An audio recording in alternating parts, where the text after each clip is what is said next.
Hello, everyone. I'm Candace. And I'm Sarah. And this is Late Night Lit. Ta-da! That was a chord we did right there. Yeah. That was Sister Act.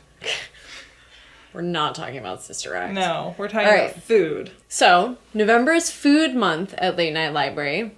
And in lieu of that celebration, Sarah and I have been reading M.F.K. Fisher's The Gastronomical Me. And I thought she was holding a chicken, but it's a cat. It is definitely a cat. We'll post a close-up photo on the website. Yeah, she might eat the cat, but she doesn't eat any cat in this book. No. Tonight we're drinking some Syrah that I purchased from Fred Meyer for $9.99, based on the recommendation from one of the greatest Fred Meyer sommeliers, whose name I don't remember, but she was very helpful. I was specifically looking for dry red wine, which I don't know very much about. You know, she told me it was dry, so I will say, yes, this is dry. Yeah. But I don't really know anything. Although I have to say, my first impulse, and this speaks more to my untrained palate than anything else, I smelled this and immediately thought, this smells like PAAS Easter egg dye. Yeah. Not in a bad way, because that's what I associate. It's been a long time since I've used PAAS Easter egg dye.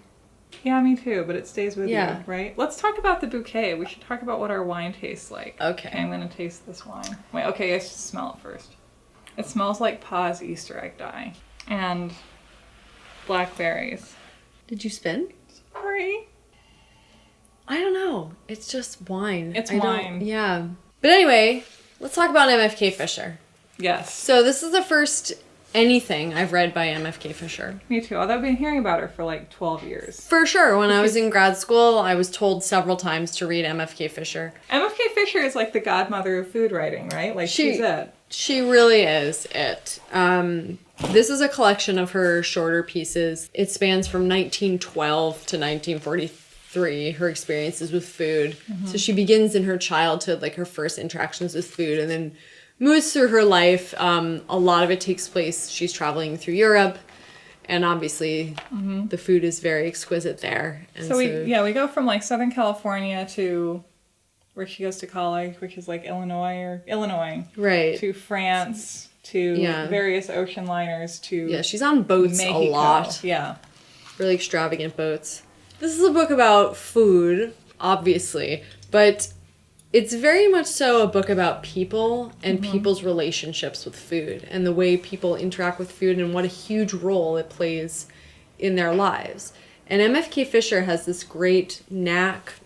She just gets people, and she has this great way of talking about people and what their relationships with food say about them. Mm-hmm. Would you agree? Mm-hmm.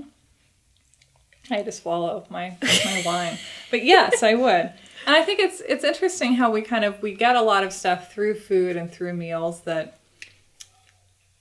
in another kind of memoir we would get more directly. Like, okay, so here the basic kind of relationship thing. She starts off with sort of her first memories of her family. Then she moves to her first husband, Al, who just sort of appears. And she's like, thought I was with Al. And you're like, who's Al? Right. She's like, I'm not telling. She doesn't explain herself at all. Yeah. She's just with Al. So she's with Al. She's in Dijon for like 5 years or something. Right. And that's where she learns to appreciate crusty bread and lots of other things. That's where the really good meal starts happening. And very specific wine that she knows a lot about, which we obviously do not. No, cognac. Yeah. And then she's like, I'm just going to try and pronounce this. It's spelled Chexbres. And I think it's Chexbres. Chexbres. But we've decided on calling him Chexbres. Yeah. Okay. So, and then that's the American way of saying Chexbres. Or like Chex Mix.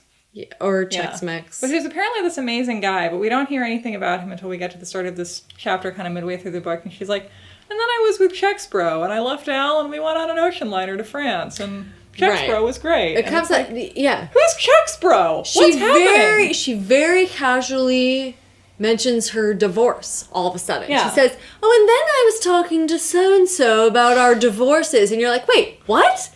You're divorcing Al? Yeah. What happened to Al? And then all of a sudden she's on an ocean liner with Chexbres.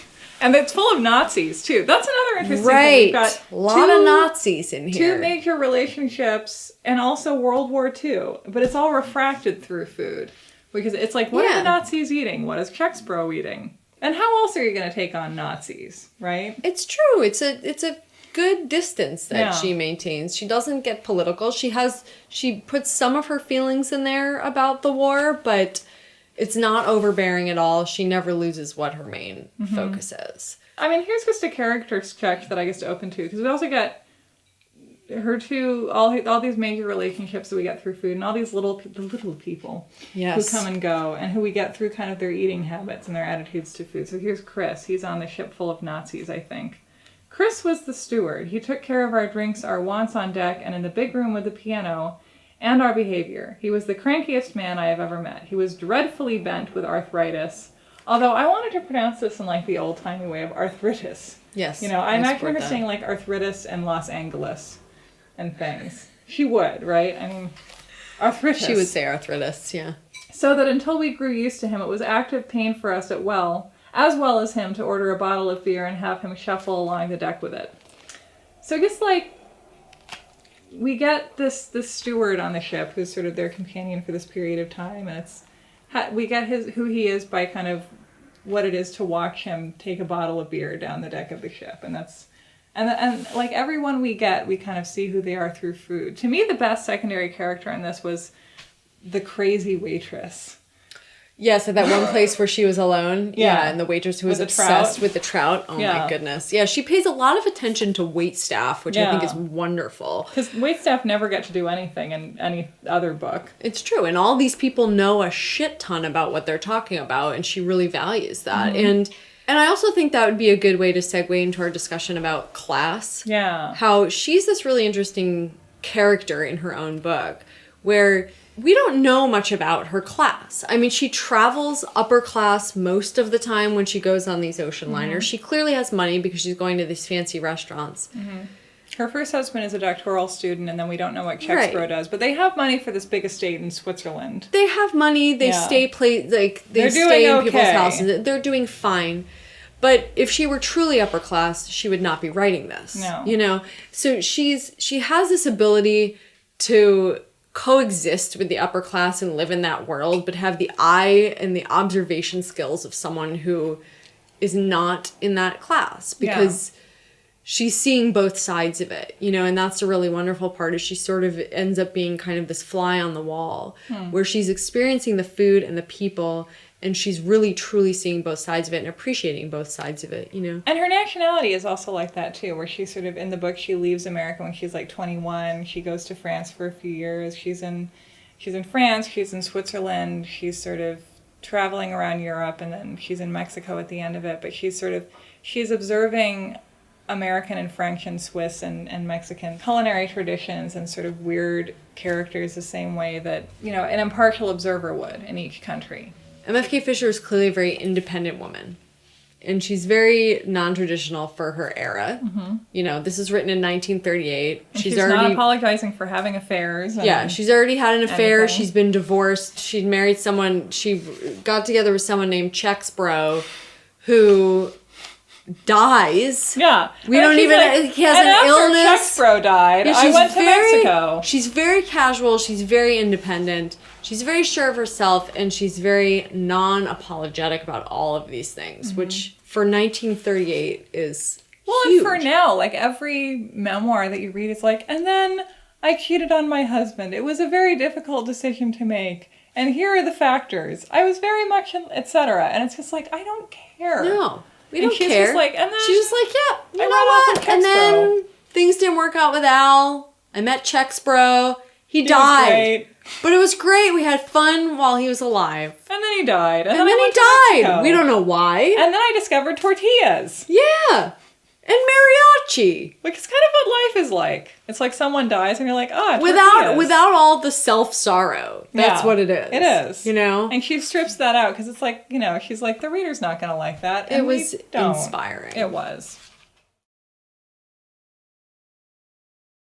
Also, my old roommate, Gabby, is a huge fan of M.F.K. Fisher and has read many of her books and was very excited about what we're doing. So this is for Gabby.